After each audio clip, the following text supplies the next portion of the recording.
Hello everyone, welcome back into this channel, and in this video I will like to show you the way how you can add the Polaroid frame on your Instagram story. This is the new features and the new upcoming Instagram story that is goes viral.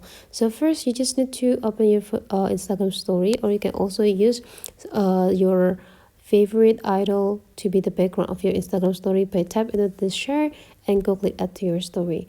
The next, you just need to adjusting everything right here, make it like fulfilling all of the screen, and tap into this icon, and then you just need to tap into frames and adding your picture, and then you just need to go tap down. And now you just need to place it into the specific area that you want, as well as the way how you can place or showing your photo, and then just go click add to your story. And the next is just checking into your Instagram story right now. So the look will be like this.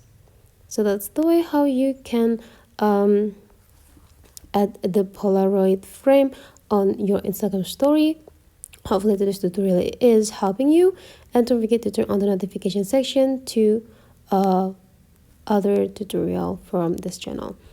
Thank you for watching, and let's meet again into other video.